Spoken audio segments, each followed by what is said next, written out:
प्रभु का पवित्र नाम को महिमा मिले। प्रभु की बढ़िया निग्रह है। प्रभु ने और भी एक दिन हमारे आयु में जोड़ दिया। मिल करके हम प्रभु का नाम को महिमा करें। एक एक दिन कितना मूल्यवान है। हम प्रभु का और भी आगमन के और भी निकट आया है ना। जैसे जैसे निकट आता है तो हमारा आनंद बढ़ता है ना। सच में जो इंतजार में है उनका आनंद बढ़ता है। मैं हमेशा सोचता हूँ, जैसे दावीद कहता है कि प्रभु मेरा दिन को जानने के लिए, मेरा दिन कितना छोटा है ना, वो मुझे अगर समझ में आ जाए, प्रेज़ लॉर्ड, अरे हमारा कितना दिन अभी बाकी रह गया किसको मालूम है क्या? नहीं, लेकिन हमें ये बात को सोचना चाहिए, आज मेरा आखिरी दिन है। ये बात का समझ के अनुसार अगर हम कार्य करेगा तो हम लोग प्रभु के आगमन के लिए सच में तैयार रहें। तो आज मैं आपको प्रार्थना के विषय में एक नया बात है ना, नया बात पड़ेगा तो कोई नया बात है ही नहीं, सब पुराना ही बात है। कर दो हम लोग उसका एक नया सब्जेक्ट, एक नया विषय के रूप में वो बात को सीखेंगे। आज हम प्रार्थना का रीति क्या सीखने वाला है? प्रार्थना का रीति मतलब हमें भी आपको बोला कई बार कई लोग मानव प्रार्थना की रीति ना जानने के कारण भी मानव प्रार्थना कैसा करना चाहिए उसमें संदेह होकर के धोखा खाता है। तो आज मानव सारा रीति नहीं, मानव फिर भी कुछ बात है, मैं मानव 9 प्रकार का रीति को मैं आपको आज बताना चाहूँगा। बहुत प्रार्थना के साथ अपने सुनेंगे। मैं आपको बताया था सबसे अच्छा रीति घुटने में है। मैं इसलिए उसको ही सबसे पहला स्थान दूंगा। और बाइबल में ज्यादा से ज्यादा प्रार्थना घुटने में बताया है, इसलिए मैं उसी बात को ज्यादा महत्व दूंगा। और मैंने देखा है कि जितने भी पवित्र लोगों को प्रभु ने इस्तेमाल किया वे सब घुटने में प्रार्थना करने वाले लोग थे, ठीक है ना। इसलिए हमें आज का पीढ़ी के लोग ये बात को बहुत कम समझता होगा, इसलिए वो लोग घुटने में आता ही नहीं। लेकिन घुटने में प्रार्थना करना बहुत ही अच्छी बात है, बहुत ही अच्छा हालत है। तो प्रभु को धन्यवाद हो। तो पहली बात ये आज्ञा स्वर में मतलब बताया है हमारा 95 भजन संगीता उसका 6वां भजन में, 95 भजन संगीता उसका 6वां भजन में आओ हम झुककर दंडवत करें और अपने कर्ता यहोवा के सामने घुटने टेकें। हाँ देखा क्या करना, हमारा परमेश्वर यहोवा के सामने घुटने टेकें। बहुत बड़ी बात है ना। अब ये बात एक अच्छा प्रकाश मिलने से मैं विश्वास करता हूँ आपका भी जीवन में आपका प्रार्थना रीति तक बदल जाएगा और इसमें बहुत हम आशीष पा सकता है, बहुत आशीष पा सकता है। तो मतलब आप थोड़ा सा प्रैक्टिस करके देखिए, है ना। अभी पिछले बार भी एक बार मैंने इसके बारे में थोड़ा सा बताया था, इसके बाद में कितना लोगों के दिल में आया कि मैं इस रीति में थोड़ा प्रार्थना करूं। शायद कई बार हम लोग एक एक बात सुनता है लेकिन उसको अपने जीवन में अपनाने की कोशिश नहीं करता। हमें करना चाहिए, है ना। उसमें से हमें कितना बड़ा आशीष मिलता है जानना चाहिए। तो बाइबल में जब पुराने नियम से हम लोग देखते हैं मानव लोग कैसा कैसे प्रार्थना करते थे, है ना। मैं आपको कुछ बात जब मानव शलोमोन के समय में, शलोमोन बहुत बड़ा ज्ञानी आदमी था, है ना। मानव उनकी प्रार्थना का एक रीति जब दूसरा इतिहास उसका 6वां अध्याय उसका 13वां वचन देखो, वैसा मानव इतना एक राजा होकर के सुलेमान ने 5 हाथ लंबी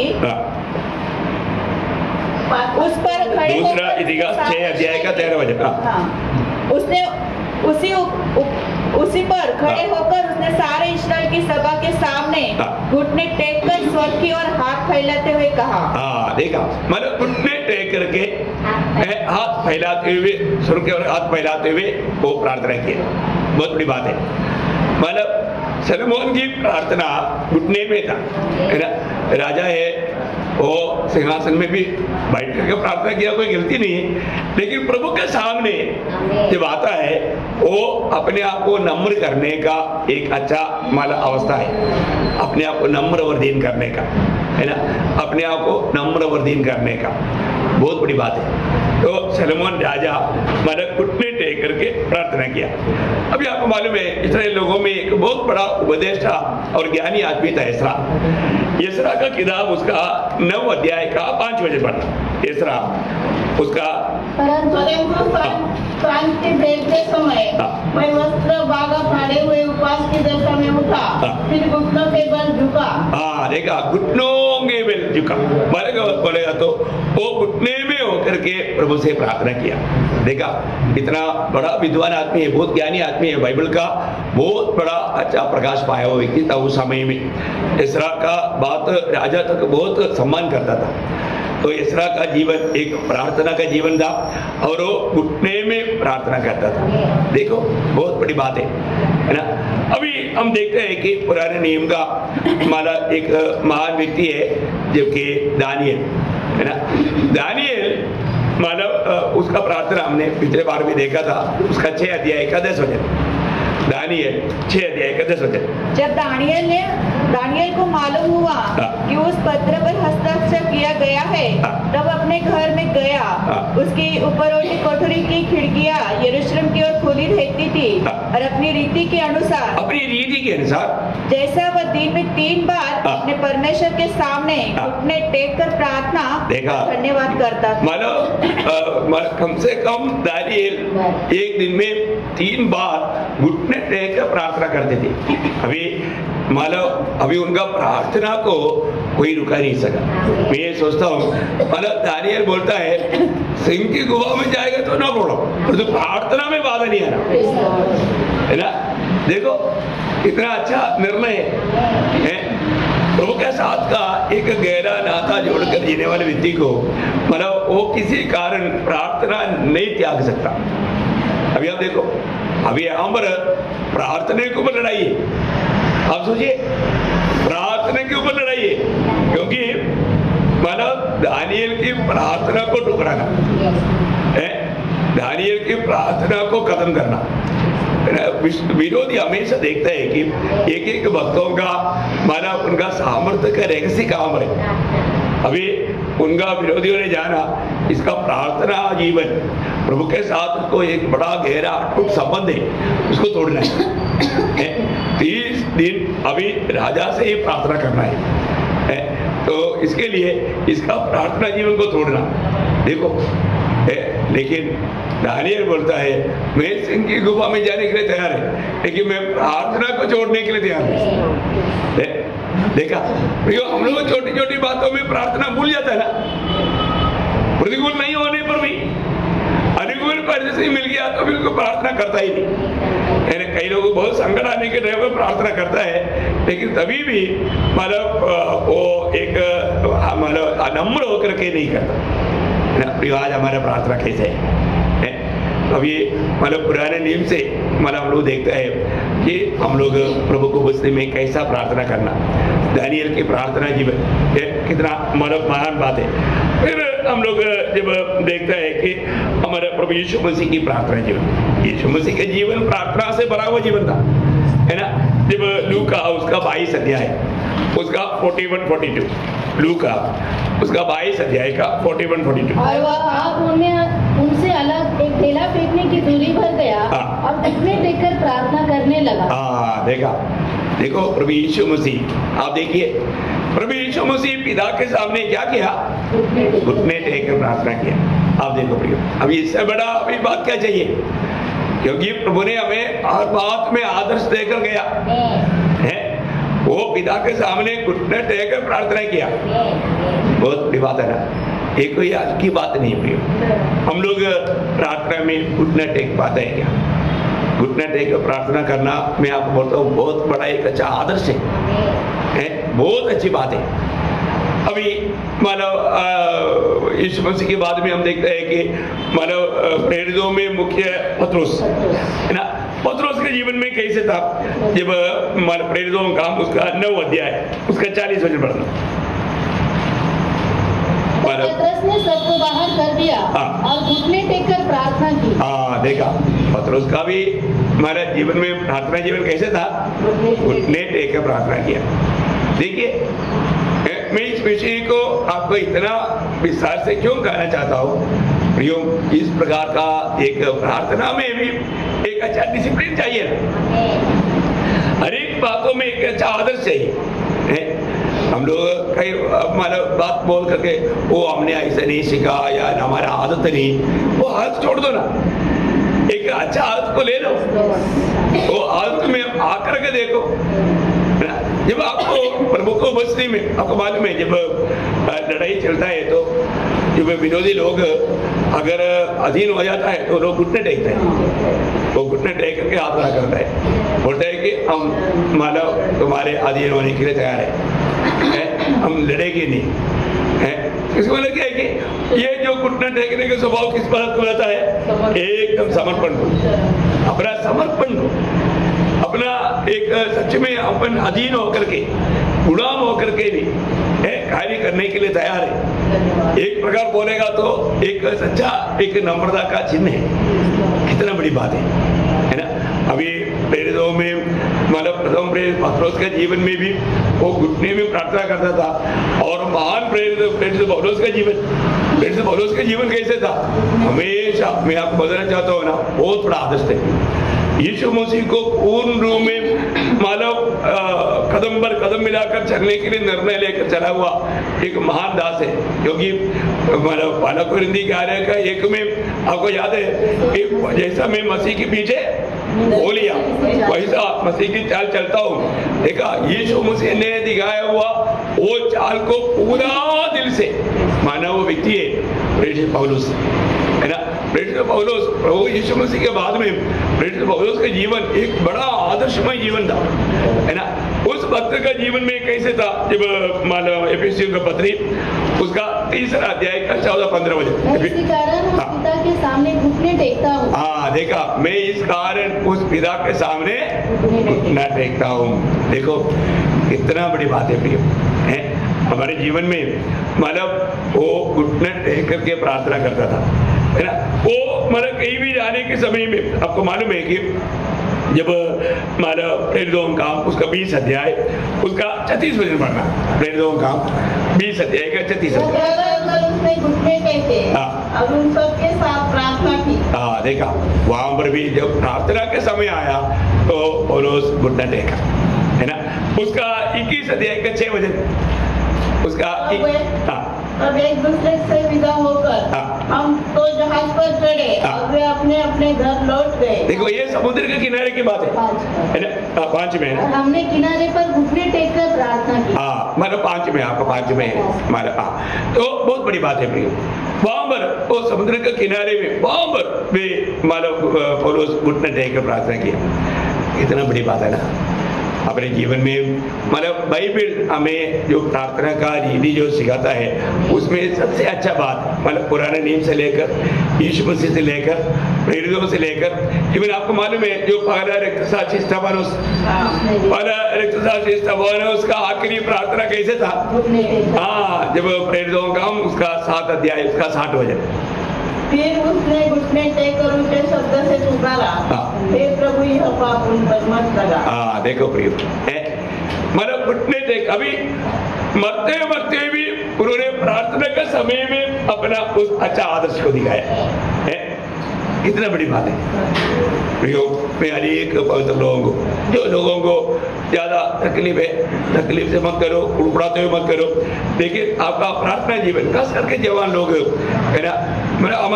हमारा मैंने केरला में बहुत से लोगों का मैंने ये देखा है कि उनका जो घुटना जो है ना ऊँट का घुटना जैसा है, मतलब हमेशा घुटने में रह के प्रार्थना करते हैं। मैं आपको बताना चाहता हूँ मतलब प्रभु में आने के बाद में उन दिनों में मैं कम्प्लीटली, मैंने आपको बताया ना 3 बार कंप्लीट बाइबल भी मैंने घुटने में पढ़ा है। इसके बाद में है ना मतलब कई रीति में विरोधी ने मेरा घुटना तोड़ा, 3-4 बार टूट गया है। इसके बाद में नहीं तो मेरा ज्यादा से ज्यादा टाइम वजन का ध्यान रख मैं घुटने में ही करता था है। लेकिन बाद में अभी क्या है, अभी सिर्फ मध्यस्थी प्रार्थना के टाइम पर मैं घुटने में रहता हूँ। इसके बाद में नहीं रह पाता, मतलब इसके बाद नहीं रह पाता घुटने में, इतना हमारा तकलीफ के कारण लेकिन मैं एक बात आपको बताना चाहता हूँ, प्रियो, घुटने में जो प्रार्थना है बहुत ही मानव अच्छा बात है, और आपको मालूम पड़ेगा एक बहुत बड़ा एक अनोखा तसल्ली भी मिलता है। आप करके देखो उसमें साधारण प्रार्थना से, और आपको बिल्कुल नींद वाला बिल्कुल नहीं आएगा। अभी जैसे अभी आप लोग जैसे बैठा ना, इस रीति में भी प्रार्थना करेगा तो आपको नींद आ सकता है, लेकिन घुटने में जब रहेगा ना आपको बिल्कुल नींद नहीं आएगी। बहुत अच्छी बात है। तो ये है पहला एक रीति। और दूसरा रीति क्या है कि मतलब हम लोग घुटने में होकर के एकदम झुक करके प्रार्थना, घुटने में झुक करके प्रार्थना। अब उसको पढ़िएगा, जब मतलब पहले राजा उसका 8 अध्याय का 54 वचन, पहले राजा 8 अध्याय का 54 वचन। जब सुलेमान यहोवा से यह सब प्रार्थना गिड़गिड़ाहट के साथ कर चुका, तब जो घुटने टेके और आकाश की ओर हाथ फैलाए हुए और यहोवा की वेदी के सामने से उठा। मतलब यहाँ पर कैसा वो प्रार्थना किया? आकाश की ओर हाथ फैलाए। नहीं, मतलब इतना ही आया, लेकिन वो और भी गहराई में, मतलब वो घुटने में आकर के, जैसा मैं एग्जाम्पल मतलब दूसरा एक वचन बताता हूँ। एलिया ने जो प्रार्थना किया ना, एलिया का प्रार्थना का जैसा प्रार्थना किया है श्रमण, जब वही उसका पहला राजा 18 अध्याय का 42 वचन पढ़िए, जब एलिया का प्रार्थना आप देख सकता है। तब अहाब खाने पीने चल गया और एलिया कर्मेल की चोटी पर चढ़ गया और भूमि पर गिरकर अपना मुंह घुटनों के बीच किया। देखा, ये प्रार्थना समझ में आया ना? ये प्रार्थना कैसे समझ में आया?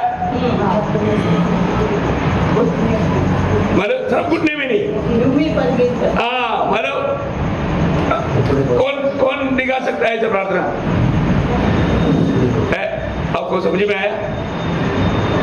मतलब पूरा झुक करके, घुटने के मतलब ऐसा पूर्ण में झुक करके, है ना, वो प्रार्थना देखा। मतलब वही सेम प्रार्थना शलोमोन ने भी वहां पर किया, है ना। पर आपने देखा होगा इधर भी कई लोग ऐसा कभी कभी ऐसा प्रार्थना करता है, घुटने में होकर के पूरा, मतलब साधारण प्रार्थना घुटने में होकर के आप फैला करके, लेकिन ये घुटने में होकर के एकदम झुक करके, ऐसे भी अपन प्रार्थना, क्योंकि वो भी एक गहरा एक संकट का बात प्रभु की उपस्थिति में, प्रभु का जैसा भाव को छूते हुए एक दिल उंडेलने वाला एक अनुभव है। वो भी एक बहुत अच्छा बात है प्रार्थना में, मतलब घुटने में होने के बाद में घुटने से अपने सिर को भाव के नीचे लाते हुए, भाव के बीच में लाते हुए एकदम मतलब एक प्रार्थना, बहुत गहरा एक समर्पण का प्रार्थना है ना। ये भी एक प्रार्थना का दूसरा रीति है, दूसरा रीति है। तीसरा रीति क्या है? मतलब एकदम प्रभु के उपस्थिति में गिर जाना है, मतलब आगे को गिर जाना, प्रभु के उपस्थिति में गिर जाना, एकदम मतलब पड़ा हो जाना, है ना। जब योशुआ के नाम उसका 7 अध्याय का 6 से 10 तक का वचन पढ़ना, योशुआ उसका 7 अध्याय 6 से 10 तक। तब यहोशू ने अपने वस्त्र फाड़े और इस्राएली वृद्ध लोग यहोवा के संदूक के सामने मुंह के बल गिरकर, मतलब ये समझ में आया, मुंह के बल गिर करके पृथ्वी पर शाम तक पड़े रहे। देखा, पृथ्वी पर शाम तक पड़े रहा, एकदम कंप्लीट मुंह के बल गिर करके, एकदम गिर करके है प्रभु के सामने रोते हुए वो शाम तक कैसा पड़े रहा और तो प्रार्थना करते रहा, है ना। समझिए ना, एकदम मतलब उसका 10 वचन तक पढ़ना। यहोशू ने कहा, हाय प्रभु यहोवा, तो अपनी इस प्रजा को यरदन पार क्यों ले आया? क्या हमें एमोरियों के वश में करके नष्ट करने के लिए ले आया है? भला होता कि हम संतोष करके यरदन के उस पार रह जाते। हाय प्रभु, मैं क्या कहूँ? जब इस्राएलियों ने अपने शत्रुओं को पीठ दिखाई है, क्योंकि कनानी वरन इस देश के सब निवासी यह सुनकर, बस मेरा उसमें 10 वचन में था, वो बहुत अच्छा रीति में बहुत गहराई से लिखा था। यहोवा ने यहोशू से कहा, उठ खड़ा हो होगा तो क्यों इस भांति मुंह के बल पृथ्वी पर पड़ा है? वो बात वो कौन सा है? इसमें ही है ना? अच्छा ओके हाँ, मतलब वो इस प्रकार मतलब गिर करके मुंह बल गिर करके प्रभु से मतलब प्रार्थना कर रहा है। मतलब एक भयंकर संकट का एक गहरा अवस्था को बताता है। ये अवस्था मतलब प्रार्थना का एक बहुत बड़ा एक गहरा अवस्था, मतलब प्रभु का पाव में गिर करके अभी प्रभु में बिल्कुल अभी आपको काम करना ही पड़ेगा इस रीति में। कई लोग कुछ संकट आता है तो दूसरे के पाव ऐसा गिर करके मतलब विनती करता है छुटकारे के लिए। ये तीसरा प्रार्थना का एक रीति। ऐसा इतना भारी संकट लेके आजकल कोई प्रार्थना करता है क्या? नहीं करता। लेकिन प्रयोग इस रीति में प्रभु के सामने गिरना ये भी एक बहुत बड़ी अच्छी बात है। और चारवा बात क्या है कि सबसे बड़ी आसानी बात है, मतलब क्या है? खड़ा होकर प्रार्थना करना। कैसे? खड़ा होकर के प्रार्थना करना। जब लूका का सुसमाचार 18 अध्याय का 13 वचन, लूका उसका 18 अध्याय का 13 वचन। परंतु चेले वाले ने दूर खड़े होकर स्वर की और आंखें उठाना भी न चाहा, वरन अपनी छाती पीट कर कहा, हे परमेश्वर मुझ पापी पर दया कर। हाँ देखा, अभी यहाँ पर चुंगी लेने वाले कैसे प्रार्थना किया? खड़े होकर प्रार्थना किया। इसका मतलब घुटने में ही प्रार्थना करेगा प्रभु सुनेगा ऐसा नहीं, या लेट कर प्रार्थना करेगा तो प्रभु सुनेगा ऐसा नहीं। प्रार्थना किसी रीति में भी प्रभु सुनेगा। प्रार्थना किसी प्रकार भी प्रभु से आप करेगा तो प्रभु सुनेगा। लेकिन इसका भी मानव एक ग्रेड देता है। ये सब स्वर्ग में पहुंचने के टाइम पर उसका भेद समझेगा, लेकिन इधर ही अगर आत्मा में समझेगा तो बहुत ही अच्छी बात है ना। तो उसमें हमें अच्छा अधिक प्रभु से सम्मान या प्रतिफल पाने का कारण हो जाएगा। तो यहाँ पर हम लोग देखते हैं कि खड़ा होकर प्रार्थना करना, खड़ा होकर प्रार्थना करना कोई गलत नहीं।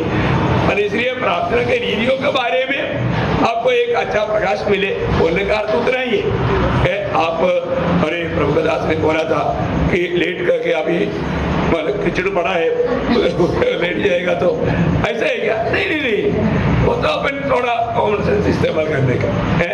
अभी प्रभु दास ने बोला था यार घुटने टेक प्रार्थना करने का। अब ये रोड पर बहुत गंदगी है, अभी घुटने टेकेगा तो आपको मालूम है कि हमारे उधर है ना ऐसा एक मानव नियम रोमन कैथोलिक के पादरी लोगों ने निकाला था। जब भी पादरी लोगों को देखेगा कोई भी कहीं भी रोड पर है तो भी घुटने में आकर के ईशो विषय की सुधिया कटे, मतलब प्रभु को धन्यवाद ऐसा बोलने का, घुटने टेक करके। अभी भी जाना स्कूल जा रहा है, कॉलेज जा रहा है, वो बारिश की टाइम है, पादरी गलती से आ गया तो पनिशमेंट हो गया। वो करना पड़ेगा, नहीं तो फिर पादरी उधर जाने के टाइम में छोड़ेगा नहीं। देखो इसके ऊपर बहुत बड़ा हंगामा हो गया। कितना गलत बात है। एकदम ऐसा मतलब बोलता है कि पादरी लोग अगर सामने आ गया तो उधर ही घुटने टेक करके, मतलब हमारे भाषा में बोलता है यीशु विषय की सुधिया, मतलब प्रभु को धन्यवाद, मतलब हिंदी में ऐसा समझ सकते हैं। ऐसा देखो ऐसा बात नहीं प्रियो। अभी आपको चलते चलते प्रार्थना करने का दिल आ गया तो चलते चलते प्रार्थना करो। ये नहीं प्रभु जी आपको रुकना या घुटने में आना, ऐसे नहीं। अरे तो आप जब घर में हैं, आपको मतलब अपने घर में आप घुटने में प्रार्थना करेगा, मुंह बेल करके प्रार्थना करेगा, ऐसा लेट कर प्रार्थना करेगा, तो ये सब आपका प्रार्थना का बोझ के ऊपर ये सब कार्रवाई आप करने में अच्छा है करके बाइबल से हम लोग देख सकता है, सीख सकता है। इसलिए ये सारे बात आपको बता रहे हैं। इसमें कई बार मतलब कई लोग बोलता है कि नहाते बिना बाइबल हाथ में ले सकता है क्या? ऐसा अन्य जाति से लोग आने वाले लोग पूछते हैं, क्योंकि उनको ऐसा थोड़ा डाउट लगता है। इसलिए प्रार्थना के विषय में आप लोग किसी प्रकार भी संदेह ना रहे। इसलिए ये पूरे डिटेल बाइबल से कैसे कैसे प्रार्थना किया है लोगों ने, वो बात को निकाल करके आपको बताता है। अभी हमने मतलब कौन सा प्रार्थना देखा? चारवा प्रार्थना देखा, खड़ा होकर के प्रार्थना, चारवा। और पांचवा प्रार्थना क्या है? बैठ के प्रार्थना है। ये तो सबको पसंद आएगा, बैठ कर प्रार्थना करने। प्रार्थना बैठ कर प्रार्थना करने में कोई गलती नहीं प्रिय, वो अवस्था के ऊपर है। है ना, बैठ करके प्रार्थना करना। जब दानियल उसका 9 अध्याय का 3रा वचन, दानियल हमेशा घुटने में प्रार्थना किया, ऐसा भी नहीं, बैठ करके भी प्रार्थना किया। आप पढ़िए। तब मैं अपना मुख प्रभु परमेश्वर की ओर करके गिड़गिड़ाहट के साथ प्रार्थना करने लगा और उपवास कर टाट पहन रात में बैठकर वरदान मांगने लगा। बैठ करके प्रार्थना किया। वहां पर वो बैठा हुआ था, हो सकता है जैसे अभी आपने बैठा उस प्रकार बैठ करके प्रार्थना करने में कोई गलती नहीं, मैं वो गलती नहीं बोल रहा हूँ, लेकिन मतलब बैठ करके भी आप प्रार्थना करेंगे तो प्रभु सुनेगा। ऐसा नहीं कि आप ऐसे प्रार्थना करेंगे तो प्रभु नहीं सुनेगा। प्रार्थना अपना दिल प्रभु की ओर होना चाहिए, है ना, प्रभु के साथ सच्चा नाता होना चाहिए। आपका अवस्था कैसे भी हो, प्रभु प्रार्थना सुनेगा। प्रार्थना में ऐसा कोई बाधा है नहीं, लेकिन बाइबल में जितना जैसे जैसे लोगों ने कैसा कैसा प्रार्थना किया उसका बारे में थोड़ा आपको समझ दे रहा हूँ। समझ में आया ना? ऐसा नहीं है कि आप हमेशा ऐसा ही करो करके कोई ऐसा क्लियर कोई ऐसा कानून नियम नहीं है। ऐसा भी आप लोग दिल में मत सोचना, अरे अबे ऐसा नहीं करेगा तो नहीं। आपको दिल में जैसे आपको ये अब ऐसे प्रार्थना कर लो, कोई प्रॉब्लम नहीं, लेकिन प्रार्थना करना है, प्रार्थना नहीं छोड़ना। प्रार्थना जीवन हमें बढ़ना ही है। प्रभु की इच्छा है तो मैं कल आराधना में एक प्रार्थना का विषय लेना चाहता हूँ, वो सबके लिए कॉमन डीडी में एक अलग माना विषय में। बहुत प्रभु को धन्यवाद देता हूँ। प्रियो, प्रार्थना कितना अनिवार्य है ना।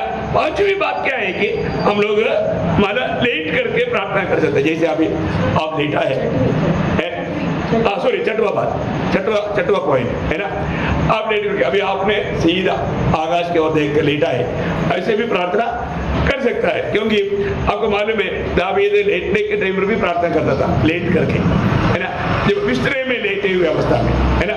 जब भजन संहिता 63 अध्याय उसका 5 वचन पढ़ो।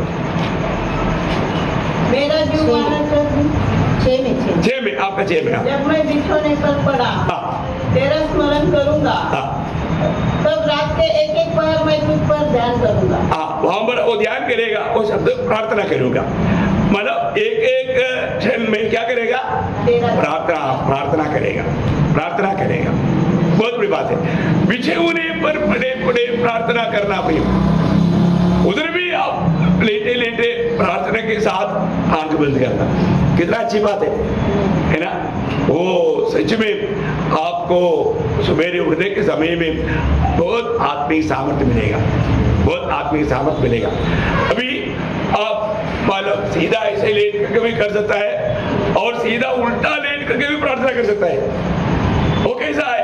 एक विशेष अनुभव एलिशा के जीवन में हुआ, आपको याद होगा ना। ये बात मतलब पत्रोस का जीवन में भी हुआ है, लेकिन जब दूसरे राजा उसका 4 अध्याय उसका 33-34 वचन पढ़ना। तब उसने अकेले भीतर जाकर द्वार बंद किया और यहोवा से प्रार्थना की। तब वह चढ़कर लड़के पर इस रीति से लेट गया कि अपना मुंह उसके मुंह से और अपने आंखें उसकी आंखों से और अपने हाथ उसके हाथों से मिला दिए और वह लड़के पर पसर गया। देखा तो आप लोग मतलब वो शब्दों को समझ गया ना। पूर्ण रूप में उसके ऊपर लेट करके प्रार्थना किया, मतलब वो लड़का मर गया था, लेकिन प्रभु का जान उसमें आने के लिए मैंने उसका इस रीति में अगुवाई किया होगा, पवित्र आत्मा ने अगुवाई किया, इसलिए वो इस रीति में प्रार्थना किया। उस लड़के के ऊपर वो इस रीति में मतलब ऐसा मतलब लेट करके प्रार्थना किया, तो वो प्रार्थना भी प्रभु ने सुना, और उसको प्रभु ने मतलब जिंदा किया। बहुत बड़ी बात है। ये भी एक प्रार्थना का एक रीति में आपको बताया। और 7वां रीति क्या है? 7वां रीति पहला तिमोथी 2 अध्याय 7वां ना 6 हो गया ना, हाँ 6 हो गया। 7वां बात पहला तिमोथी उसका 2 अध्याय का 8 वचन में प्रेरित पौलुस एक आग्रह के साथ ये बात कहता है। इसलिए मैं चाहता हूँ कि हर एक पुरुष बिना क्रोध और विवाद के पवित्र हाथों को उठाकर प्रार्थना किया। देखा, मतलब पवित्र हाथों को उठा करके प्रार्थना करिए। देखो, ये प्रेरित पौलुस का बहुत बड़ा एक चाहत है, हम स्वर्ग की ओर अपनी मांग को, आपको मालूम है कि हमारा प्रभु यीशु मसीह का अधिकतर प्रार्थना वो स्वर्ग की ओर अपनी आते उड़ा करके प्रार्थना था,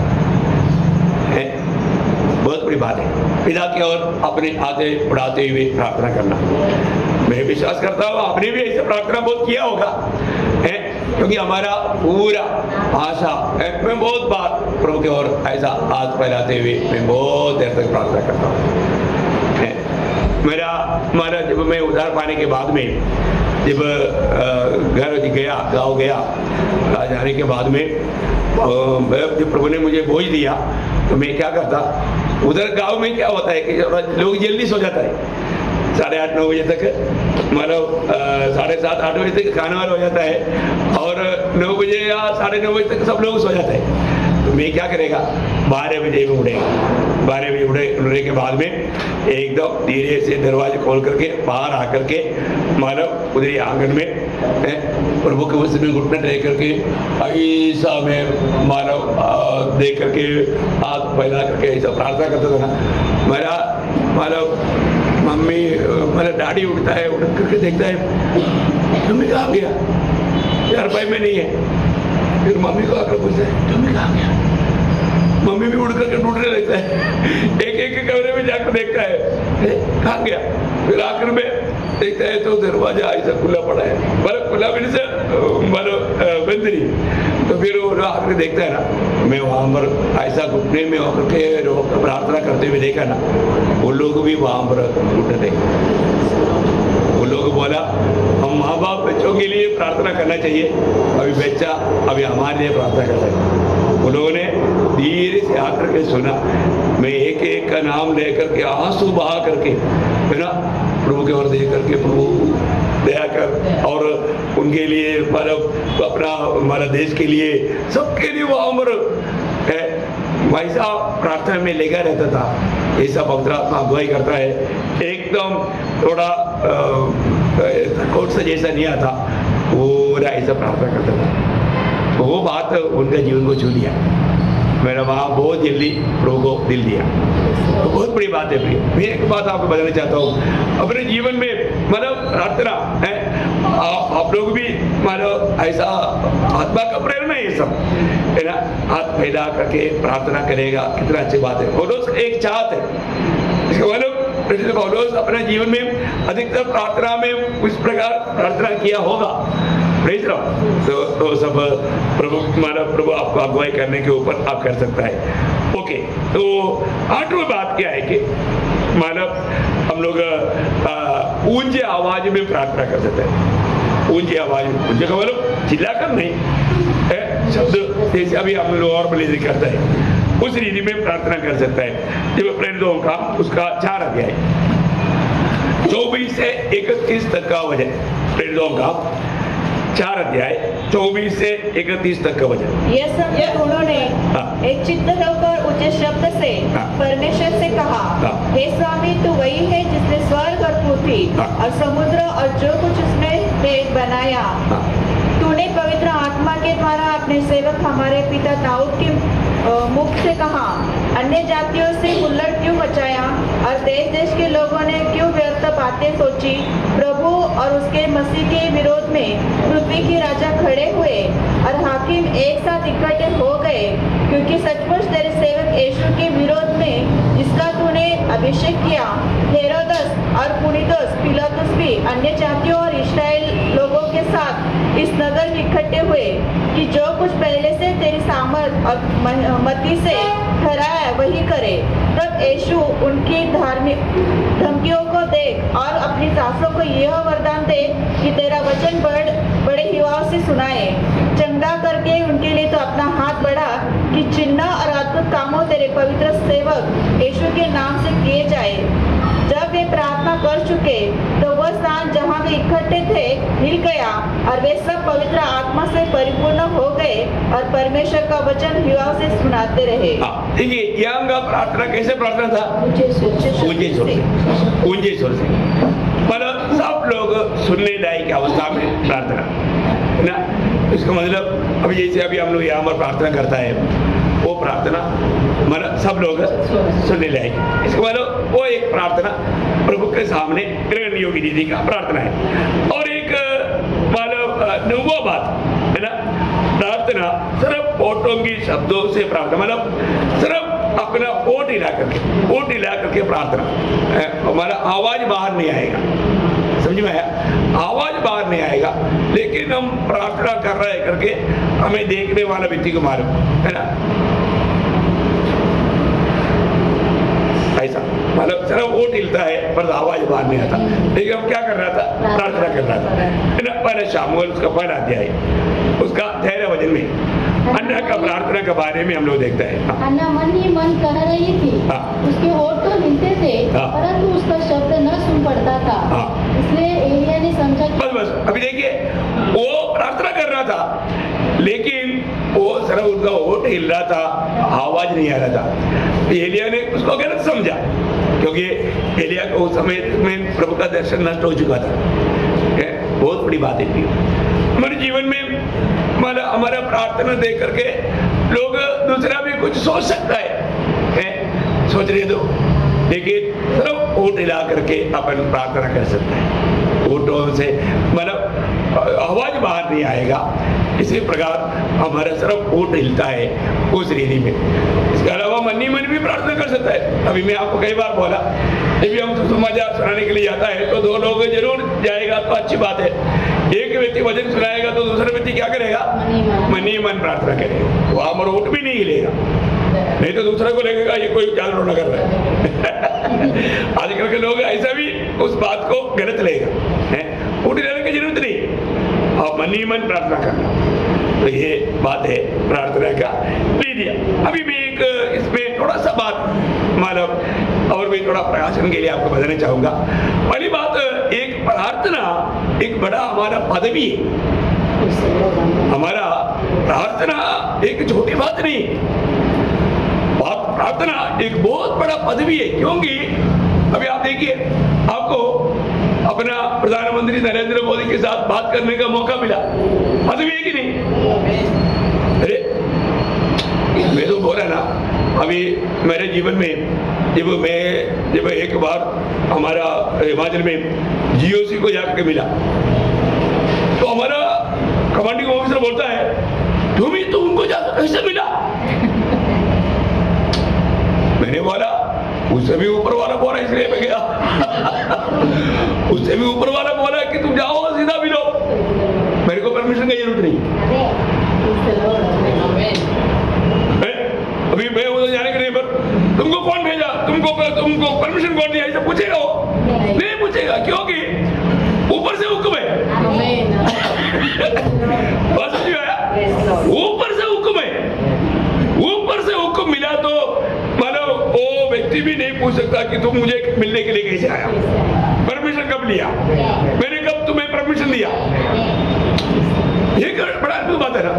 अभी मेरे को जब मेरा डिस्चार्ज एप्लीकेशन जब दिया उस समय में एमजीओ से उसका बीच में मानव हमारा डिपो में विजिटिंग के लिए आया, उस समय में मानव मैंने उसको पढ़ने के लिए और भी कुछ किताब, उससे पहले भी जब आया था मैंने किताब दिया था, उसको बहुत अच्छा लगा। तो मैं दोबारा जब दिया, मैं बोला सर ये मैं आपको आखिरी बार शायद दे रहा हूँ, क्योंकि अभी हमारा मुलाकात नहीं हो सकता। बोला क्यों? मैं बोला मैं अभी सर्विस छोड़ करके प्रभु का सेवा के लिए जा रहा हूँ। वो बोलता है कि मैं तुमको डिस्चार्ज नहीं होने दूंगा, मैं साइन नहीं करूंगा। मैं बोला सर आपने साइन करके वो आगे गए, अभी आर्मी हेडक्वार्टर से भी अभी रिकॉर्ड में पहुंच गए। बोला कब हुआ? मैं बोला वही तो आपको मालूम नहीं है। देखा कितना अनोखा बात है। अगर कोई मतलब नहीं करना चाहेंगे तो भी प्रभु करवाएगा। वो कैसा करवाएगा, वो प्रभु का काम है ना। देखा अभी यहाँ पर हमारे सीईओ भी बोलता है कि जो भी तू मिला कैसा, हमको परमिशन नहीं मिलता, हमको 3 महीना इंतजार करना पड़ता, तो कैसे जाकर के ऐसे डायरेक्ट मिला। मैं बोला यही तो बात है, ऊपर से हुक्म मिल गया तो मैं बोला फिर परमिशन की जरूरत नहीं। बोला सिर्फ ऊपर का परमिशन की जरूरत है। इसका मतलब आपको बोलने का अर्थ समझ में आया? प्रभु के साथ बात बोलेगा तो इससे भी कितना अरबों गुना बड़ा बात है प्रियो। आपको प्रार्थना मीन्स क्या है? प्रभु के साथ का बातचीत है। प्रभु के साथ बात करने में इतना बड़ा पदवी प्रभु ने हमें दिया है, और वो पदवी का महत्व कितने लोग समझता है? आप मुझे बताओ। ये एक बड़ा पदवी है प्रार्थना जीवन, ये मेरा जीवन का एक सबसे बड़ा पदवी है। ये बात कितने लोग समझता है? अभी उसका एग्जाम्पल मैं आपको बोलता हूँ। अभी पुराने नियम में महायाजक प्रभु से बात करने के लिए कृपासन के निकट कैसे जा सकता था? साल में एक बार, बार बार नहीं आना शत्रुक में, नहीं तो मर जाएगा। साल में एक बार, और वो भी कितना तैयारी के साथ है। अपने लिए भी एक बछड़ा मतलब बलि करो, फिर सारी दुनिया की पापों का मतलब उस भेड़ का बलि करके उसका लहू ले करके जाना है। आप देखो, ये सारे तैयारी के बाद में मिल सकता है कृपासन के निकट। समझ में आया है? हमारे दो प्रियो, आप सोचो, मैं और आप उससे भी कितना बड़ा पदवी में है, उससे भी कितना बड़ा पदवी में है ना। इब्रानियों 4 अध्याय का 16 वचन, इससे आओ हम अनुग्रह के सिंहासन के निकट दिया बांध कर चले कि हम पर दया हो और वह अनुग्रह पाए जो आवश्यकता के समय हमारी सहायता करे। देखा, अभी हमको साल में एक बार है क्या? नहीं है, एक दिन में 1000 बार जाओ। पदवी है, आपको कभी भी प्रभु को मुझसे में जा सकता है। क्या आप परमिशन है प्रियो? है कितना बड़ा पदवी है, आप सोचो ना। राजा होंगे राजा, प्रभु होंगे प्रभु। वो महान परमेश्वर, सृष्टिकर्ता महान परमेश्वर, वो हमारे पिता है, हम उनका संतान है। हमें इतना बड़ा पदवी दिया है, हम कभी भी कृपासन के निकट जा सकते हैं। ये भी कोई आप विषय जरूरत है, आप पिता के पास जा सकते हैं।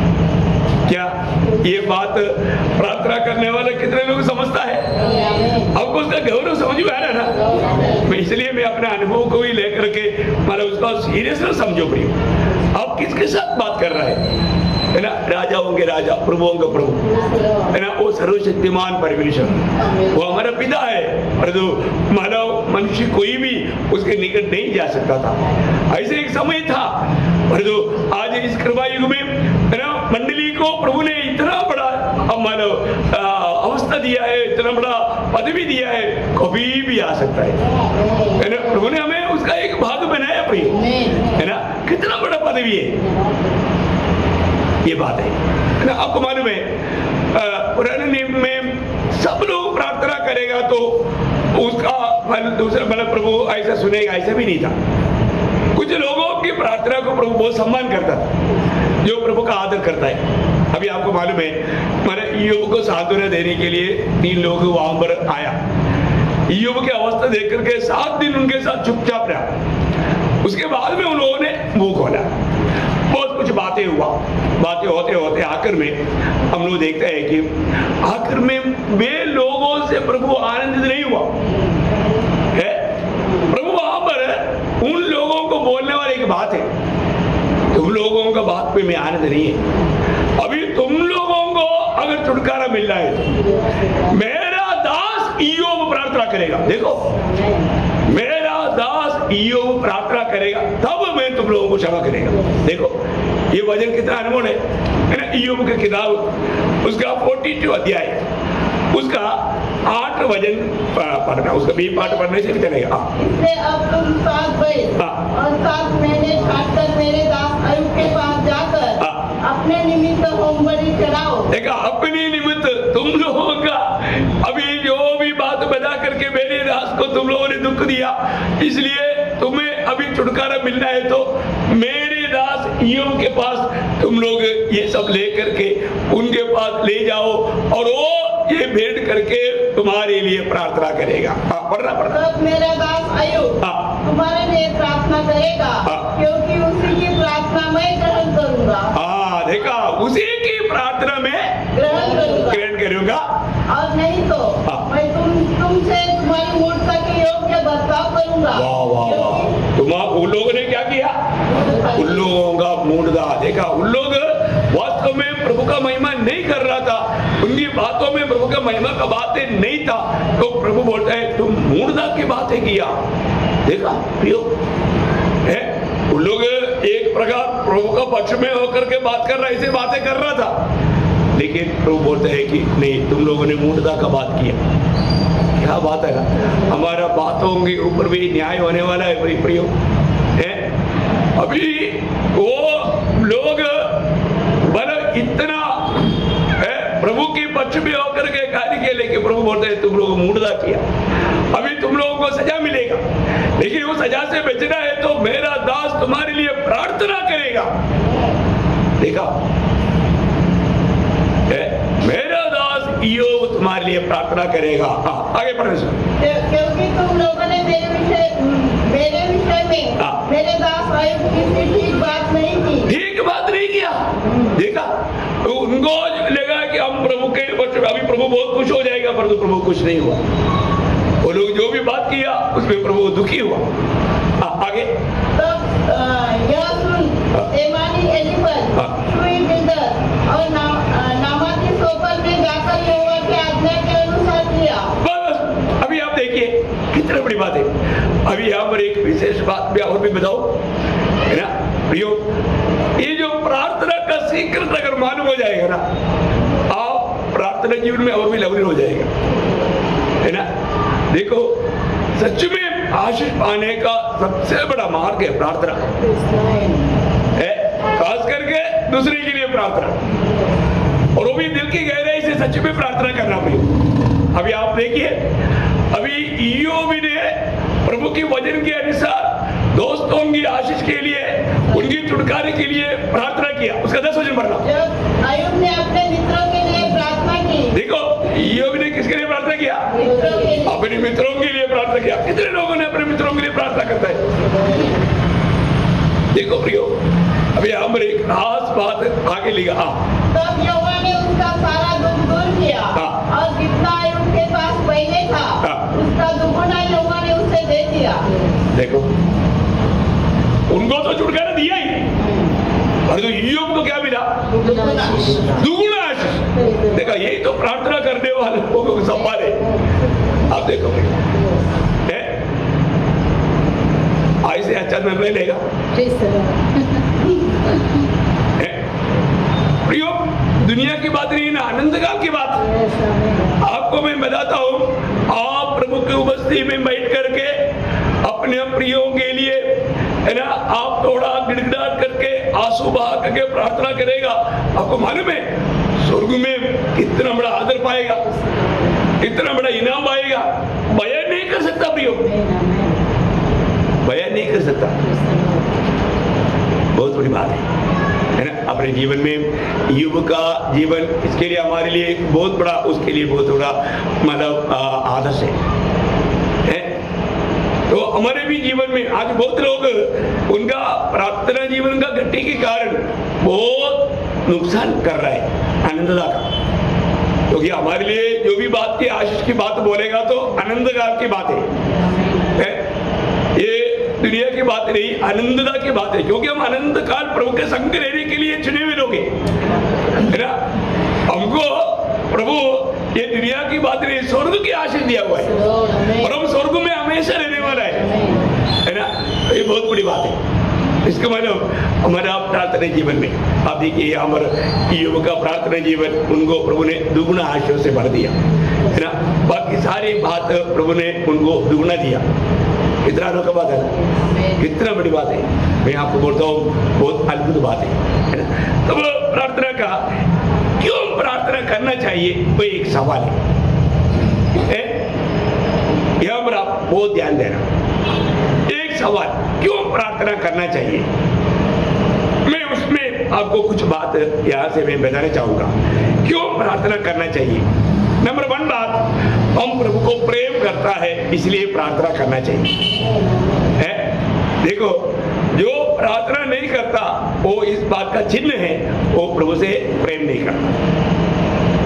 अभी ये कितना अद्भुत बात है प्रियो है, क्योंकि हमारे जीवन में माने ये जीवन का एक बड़ा विजय रहस्य प्रियो प्रार्थना है।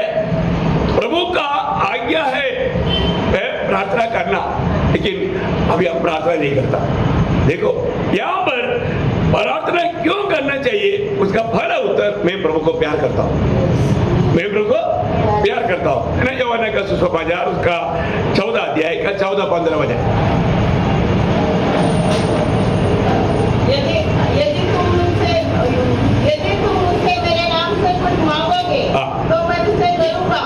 यदि तुम मुझसे प्रेम रखते हो तो मेरी आज्ञाओं को मानो। हाँ, देखा, इसका मतलब क्या है कि ये प्रार्थना एक प्रकार यहाँ पर एक आज्ञा भी है, और प्रभु को प्रेम करने वाला प्रभु की आज्ञा मानेगा, प्रभु की आज्ञा मानेगा। बहुत बड़ी बात है प्रियो, है। इसका मतलब आज हम प्रार्थना जीवन में नहीं है, हमारा प्रार्थना जीवन में अगर घटी है तो प्रियो, इसका मतलब अपने को उतना ही प्यार है, उतना ही प्यार है। देखो, है, प्रभु ने एक बार वो शिमोन को समझाने के टाइम पर बोला ना, एक व्यक्ति है 2 करोड़ रुपया खर्च था, एक व्यक्ति को 200 रुपया खर्च था, दोनों वापस नहीं कर सकता था, इसलिए दोनों को स्वामी ने माफ कर दिया। तो इसमें कौन व्यक्ति ज्यादा प्यार करेगा?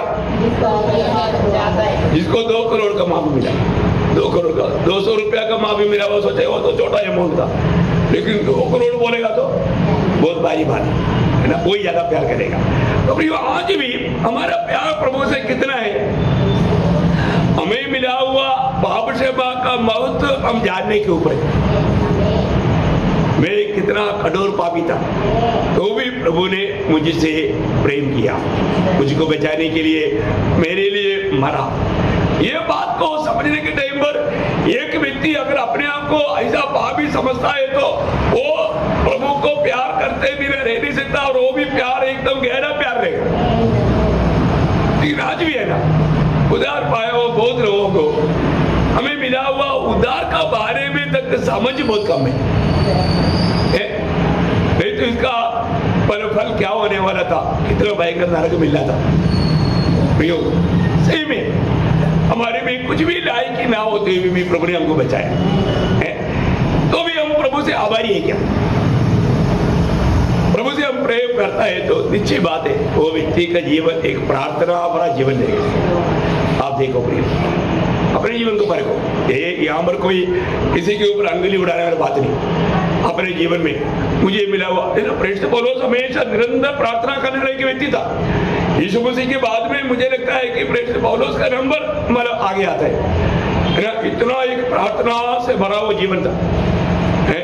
बहुत बड़ी बात है ना प्रियो, एक व्यक्ति अगर प्रार्थना जीवन नहीं बिताता, प्रभु उसको इस्तेमाल नहीं कर सकता।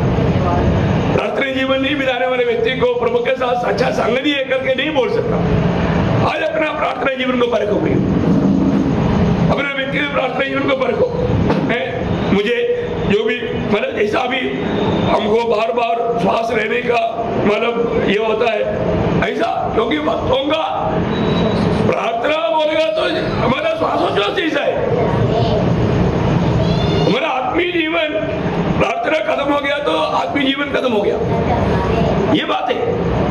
हमारा प्रार्थना जीवन को देखो, 1 घंटा में एक आधा बार श्वास ले, फिर 1 घंटे के बाद लेते ऐसे है क्या?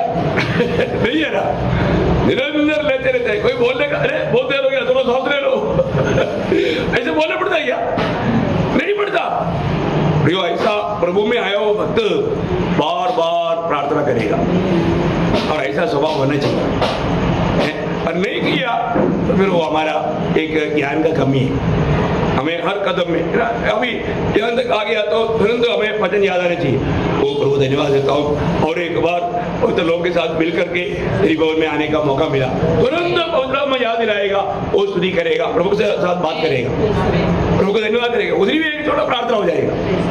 हर बात में है ना, चलने फिरने के लिए प्रभु सामर्थ नहीं है तो कहाँ चलेगा प्रियो? नहीं चल सकता, नहीं चल सकता, कुछ भी नहीं कर सकता। एक स्पून ऐसा पकड़ना है तो ताकत चाहिए, ताकत चाहिए।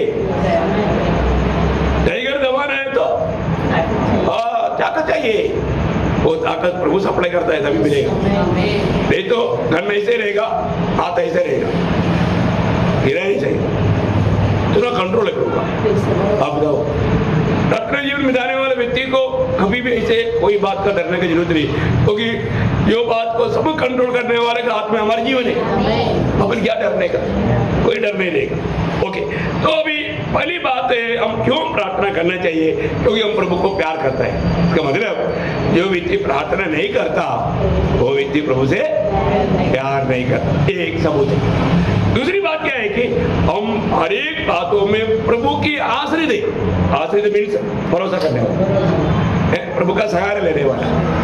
देखा, और बात में प्रभु तेरे बिना, अभी एक बच्चा कुछ भी करना है तो वो डैडी मम्मी का सहारा लेता है ना, सहारा बिना कुछ नहीं कर सकता। ऐसा हर बात में हम प्रभु में सहारा लेता है, इसलिए हमें प्रार्थना की जरूरत है। देखा, प्रभु तू देते बिना, है ना, जब भजन संहिता 37 का 5 वचन, ओ प्रभु अपने हमारे बात की चिंता यहोवा पर छोड़, और उस पर भरोसा रख, वही पूरा करेगा। उस पर भरोसा रख। हमारा हर एक बातों का भरोसा, हमारा भरोसा हमारा धन पर नहीं होना चाहिए, ज्ञान पर नहीं होना चाहिए, ताकत पर नहीं होना चाहिए, नौकरी पर नहीं होना चाहिए, रिश्तेदार पर नहीं होना चाहिए। हमारा भरोसा कहाँ होना? प्रभु में भरोसा करना। समझ में आ रहा है? हमारा भरोसा हमारा प्रभु है। प्रभु चिड़ियों को खिलाता है तो वो मुझको भी खिलाएगा।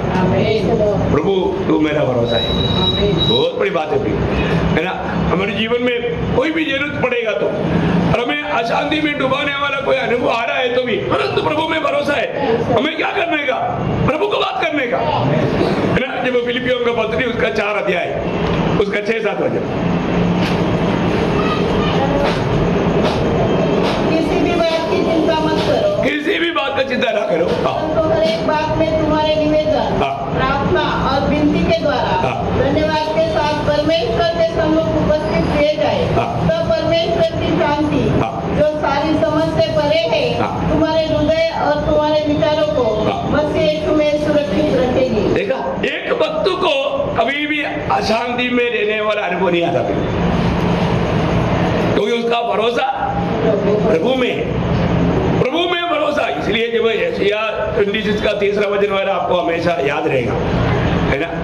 जब यशायाह 26 का 3, जिसका मन तुझ में धीरज धरे हुए है, जिसका मन तुझ में धीरज धरे हुए है, उसकी तू पूर्ण शांति के साथ रक्षा करता है। देखा, क्योंकि ये बात है, क्योंकि वह तुझ पर भरोसा रखता है। देखा, तुझे पर भरोसा रखता है। वो शब्द कभी नहीं भूलना भी, बहुत गहरा शब्द है।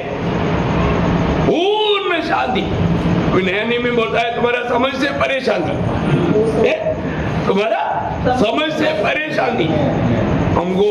हम जो समझने से भी बढ़ करके वो मान शांति। देखा प्रियो, हमारे जीवन में कई बात संकट आकर के हमारा शांति तोड़ने के लिए विरोधी कोशिश करता है, हमें अशांति में डुबाने की कोशिश करता है। लेकिन अगर हमें प्रभु के साथ सच्चा मानव भरोसा है, प्रभु पर भरोसा करने वाला क्या करेगा? तुरंत प्रभु को प्रार्थना करेगा। इसका मतलब एक व्यक्ति प्रार्थना करता है तो इसका मतलब प्रभु में उसको भरोसा है। प्रार्थना नहीं करता है इसका मतलब क्या है? प्रभु में भी भरोसा नहीं, प्रभु में भी भरोसा नहीं। इसलिए प्रार्थना, क्या प्रार्थना करने का? प्रभु नहीं सुनता ना, प्रभु नहीं सुनता, क्योंकि नाता से नहीं। देखा क्या अनुभव है अपना? क्या अनुभव है अपना? मेरा भरोसा प्रभु में है क्या? मेरा विश्वास प्रभु में है क्या? ये जो विश्वास का सही मतलब अनुवाद भरोसा है, ठीक है ना।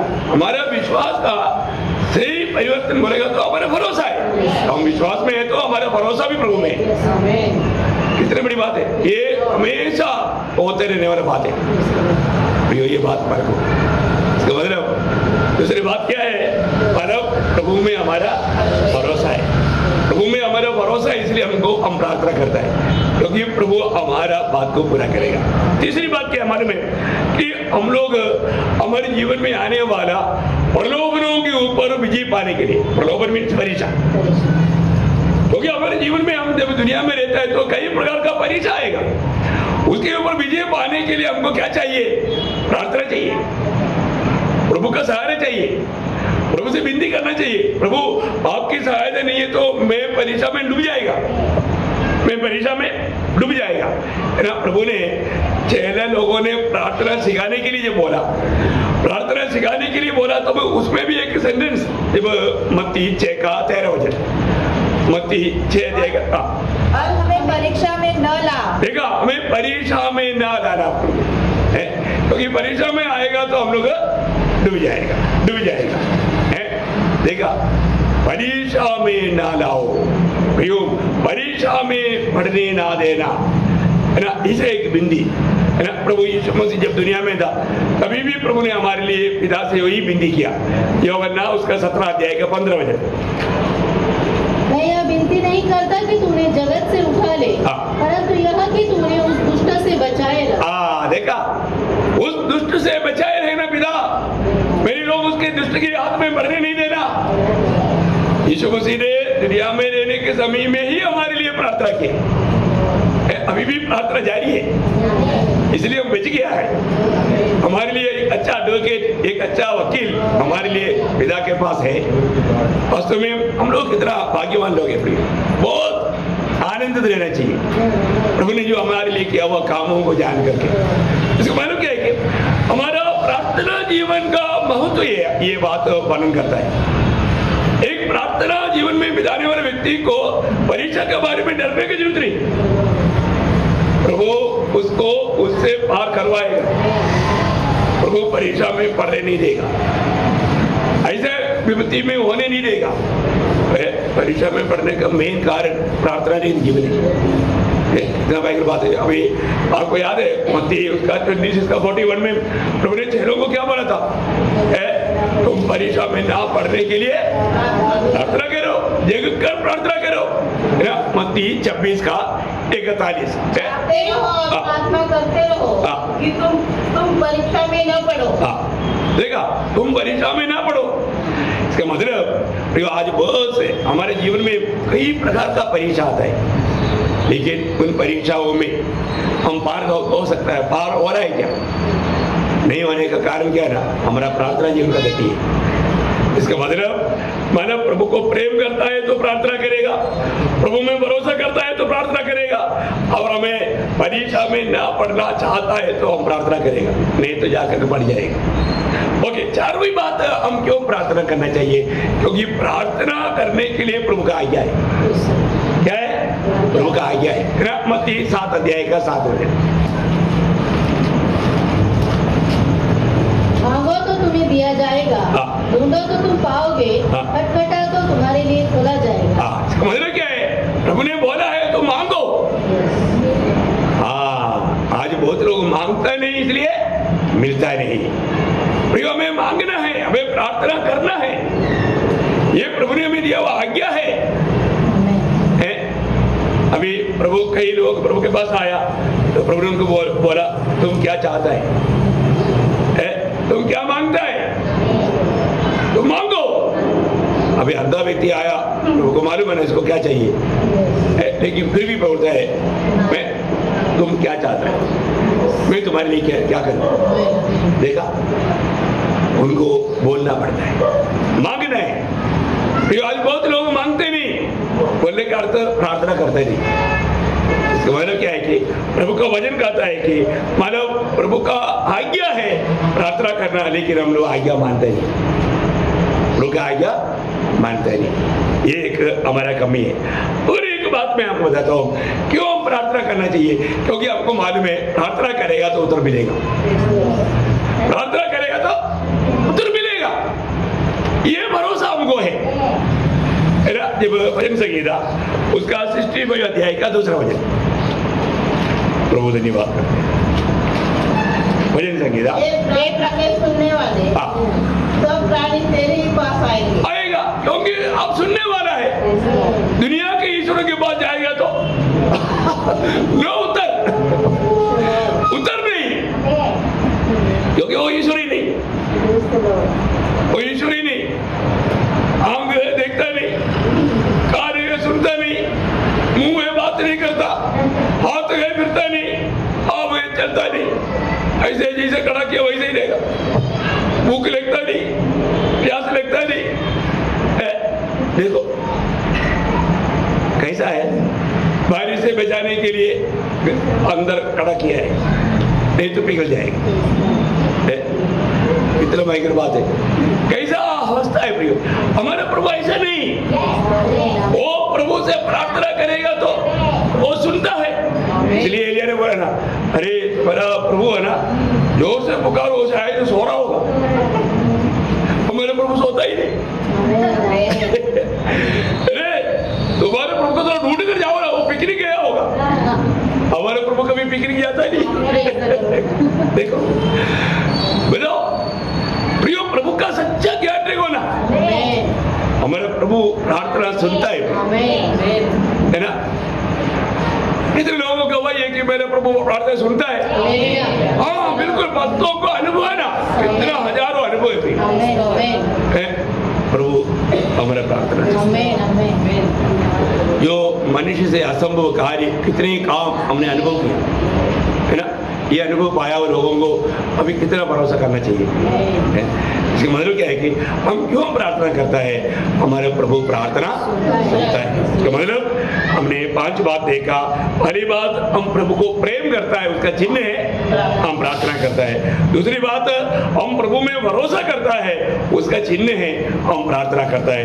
तीसरी बात, हमारे दुनिया में हमें प्रलोभन या परीक्षा आएगा, वो परीक्षा को पार हम नहीं कर सकता, प्रभु की मदद चाहिए, इसलिए हम प्रार्थना करता है। चारवा बात, प्रभु ने प्रार्थना करने के लिए आज्ञा दिया, इसलिए हम प्रार्थना करता है। पांचवी बात, प्रभु हमारा प्रार्थना सुनकर हमें उत्तर देता है, इसलिए हम प्रार्थना करता है। और छठवीं बात क्या मालूम है, हमारे यीशु मसीह का जीवन प्रार्थना से भरा हुआ जीवन था। यीशु मसीह ने हमें दिया हुआ आदर्श प्रार्थना जीवन है। जब पहला पत्रोस 2 अध्याय के 21 वचन में लिखा है, प्रभु ने हमें हर बात में आकर आदर्श देकर गया, किस लिए, उसकी फल चिन्हों पर, या उसने कैसा किया वैसा करने के लिए। आप देखिए है ना, समझ में आया।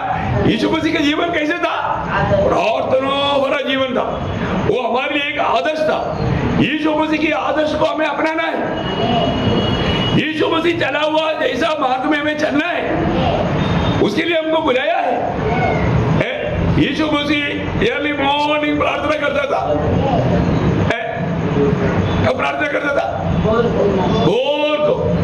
मरकुस 1:35, आपको मालूम है, मैं बार बार इसलिए पढ़ाता हूँ, आपका भी जीवन में वो शब्द वो जीवन में बदल जाए, आपका अनुभव में बदल जाए ना। मरकुस 1:35 क्या बोलता, देखा आज सैटरडे, आज के दिन में कितने लोग सुबह उठ करके, अरे आज भी फास्टिंग प्रेयर में जाएगा तो प्रभु के दास शायद पूछ सकता है आज कितने बजे उठा है ना। आप सोचो, प्रभु ने सुबह ने उड़ाया था, लेकिन आप उड़ा कब? प्रभु उड़ाने के टाइम पर क्या प्रभु का कोई काम नहीं, मेरे को तो सोना है भाई। प्रभु बोलता है तू उड़ा, हम बात करेंगे, हम तैयार नहीं। प्रभु आपको मालूम है ना, मेरे को और भी सोना है। प्रभु को बोलता है प्रभु 5 मिनट बोल करके 2 घंटे सो जाते हैं। देखा, 5 मिनट का प्रभु परमिशन दिया तो शैतान के एक ऐसा गाढ़ा निद्रा देगा, शूट मारे तो 2 घंटा। अरे मैं तो इतना नहीं सोचा था प्रभु, सॉरी। डेली तो ये सॉरी बोला, अपन कितना सॉरी बोलता है, पर तो जीवन नहीं बदलता है। प्रियो, प्रभु सुबह अर्ली मॉर्निंग उठ करके प्रार्थना करता था। ये प्रभु ने हर बात में हमको आदर्श देकर गया ना। और देखो पहले यूहन्ना 2:6 में क्या लिखा, देखो पहले यूहन्ना 2 अध्याय उसका 6 वचन, जो कोई ये कहे मैं उसमें बना रहता हूँ। हाँ बोलो बोलो बोलो, आप लोग मसीह में है कि नहीं?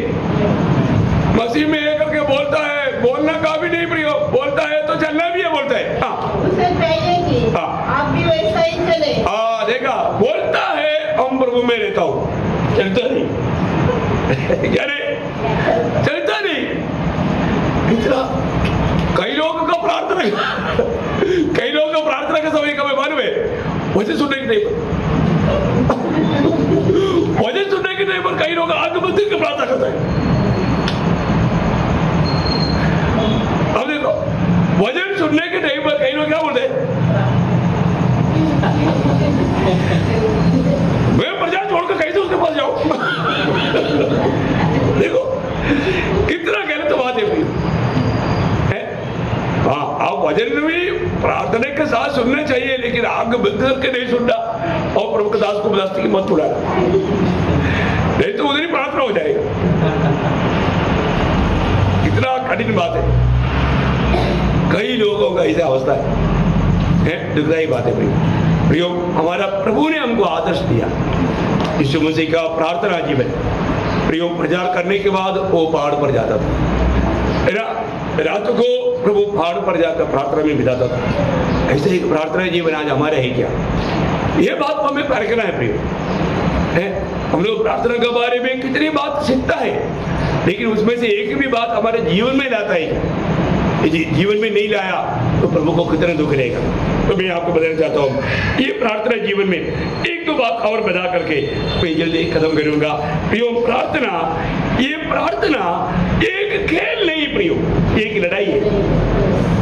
प्रार्थना एक खेल नहीं, एक तमाशा नहीं, ये एक युद्ध है। प्रार्थना एक युद्ध है।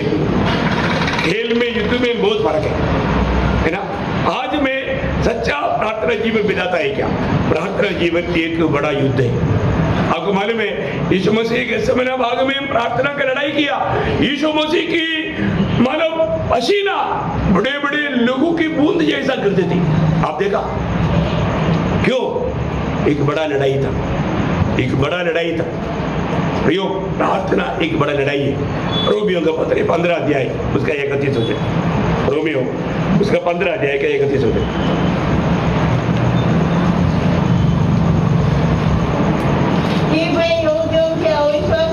बचा रहूं और मेरी वह सेवा जो यरूशलेम के लिए है, पवित्र लोगों को भाई। आपका थोड़ा आगे पीछे देखो। कि मेरे लिए परमेश्वर से प्रार्थना करने में मेरे साथ मिलकर लवलीन रहो। वो कौन सा है? 30 का लास्ट में 30 के लास्ट। ओके 30 के लास्ट में अभी आपको विषय समझ में आया है, थोड़ा ध्यान देना है। मतलब अपने को आप लोगों का 30 का भी पाठ लिख दो, कोई बात नहीं। तो यहाँ पर खबर क्या है कि तुम मेरे लिए प्रार्थना में लवलीन रहना का मतलब मेरे लिए प्रार्थना में लड़ाई करना, मेरे लिए प्रार्थना में लड़ाई करना। ये एक लड़ाई है, एक लड़ाई है। आपको मालूम है तो उसका बारे में पड़ोसियों का पत्री में बोलता है ना, पड़ोसियों का 4 अध्याय के 12 वचन। एपफ्रास जो तुम में से है और मसीह यीशु का दास है, तुम्हें नमस्कार कहता है और सदा तुम्हारे लिए प्रार्थना में प्रयत्न करता है। देखा, सदा तुम्हारे लिए प्रार्थना में लड़ाई करता है। आपका उधर ही प्रयत्न करता है ऐसे शब्द आया, लेकिन एक्चुअली आना चाहिए लड़ाई। आप सब समझता है ना, प्रार्थना में वो लड़ाई करता है। प्रियो, आज हमारा प्रार्थना जीवन कैसा है? वास्तव में एक सही प्रार्थना जीवन हमारा है क्या? आज कोई भी व्यक्ति आत्मीय जीवन में उन्नति नहीं पाता है तो प्रियो, उसका मेन कारण उनमें प्रार्थना का गति है। प्रियो, ये गति दूर करना प्रियो। हम लोग आया हुआ समय को पहचान कर ये जीवन का गति को, कमी को दूर करने के लिए प्रयास करो, नहीं तो आपको बहुत बड़ा नुकसान देगा, है ना।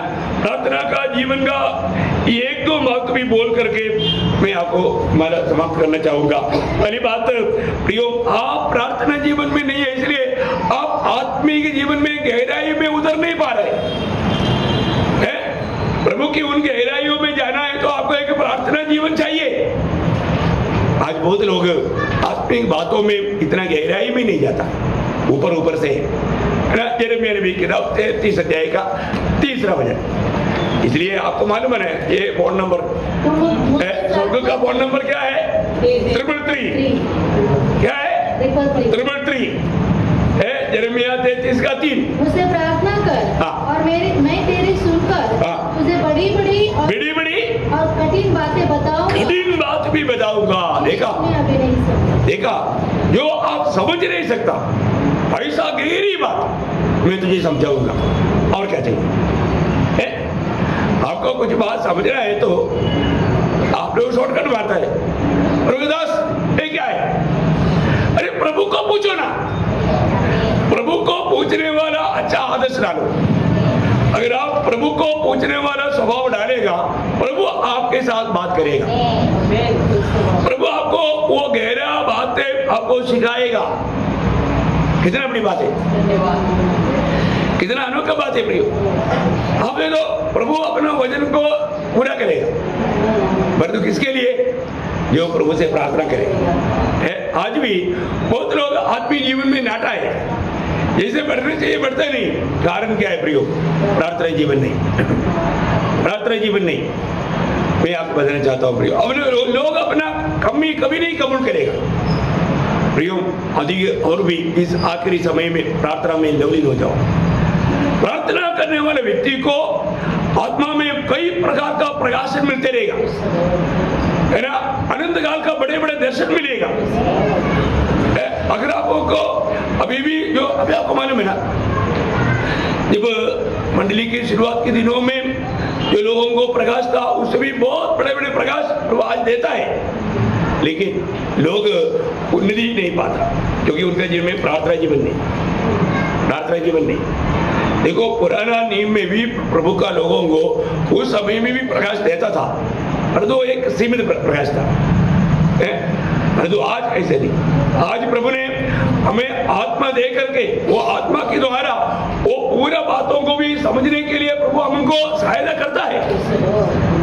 देखो मैं एक बात आपको बताता हूँ, एक प्रार्थना करने वाले व्यक्ति जब आत्मा भी नहीं पाया तो भी प्रभु दर्शन देकर बात करता है। एक प्रार्थना का शील अच्छा बात है। जब कोर्नेलियस उधार पाने से पहले उनमें आत्मा नहीं था, लेकिन प्रार्थना था, उसके लिए दर्शन था, है ना। जब प्रेरितों का 10 अध्याय उसका 2-3 महीने पढ़ना था और अपने सारे घराने समझ परमेश्वर से डरता था और योगी लोगों को बहुत दान देता और बराबर परमेश्वर से प्रार्थना करता था। उसके दिन के तीसरे पहर के निकट दर्शन में स्पष्ट रूप से देखा वो प्रार्थना में बहुत लवलीन था। प्रार्थना जीवन बिताने वाला कोर्नेलियस दर्शन देखता था। देखिए दर्शन देखता था, है ना। उसका बहुत बातें हैं, ठीक है, जाने मतलब उसका क्या प्रेरितों क्या रहते हैं कि 5 हो गए। मैं जैसा नगर में प्रार्थना कर रहा था और बेसुध होकर एक दर्शन देखा। ये पत्रोस की बात है और कोर्नेलियस की बात बहुत है, लेकिन इतना वर्णन करने के लिए जाएगा तो टाइम बहुत ज्यादा रहेगा। देखो पत्रोस प्रार्थना मनुष्य था, प्रार्थना में क्या देखता था? दर्शन देखता था। पत्रोस के उस समझ में नहीं आता था क्योंकि वो अन्य जातियों को जाकर के सुसमाचार सुनाने के लिए एकदम विरोध करता था, क्योंकि वो यहूदी लोगों का रूढ़ी परंपरा का प्रभाव पत्रोस के ऊपर अभी भी है, आगे भी था। इसलिए उन लोगों ने यहूदियों के बीच में ही सेवा किया, प्रेरित पौलुस जातियों के बीच में सेवा किया। देखा, बहुत भयंकर बात है। पत्रोस मानो इतना प्रकाश प्रभु ने देने पर भी वो लोग यहूदियों के बीच में सेवा की। देखो बहुत गहरी बात है। प्रभु ने जातियों को भी प्रभु ने स्वीकारा है, ये बात का हमारा दर्शन प्रभु ने उसमें वो जानवरों को दिखाते हुए समझाया। इसलिए वो कोर्नेलियस के घर में आया।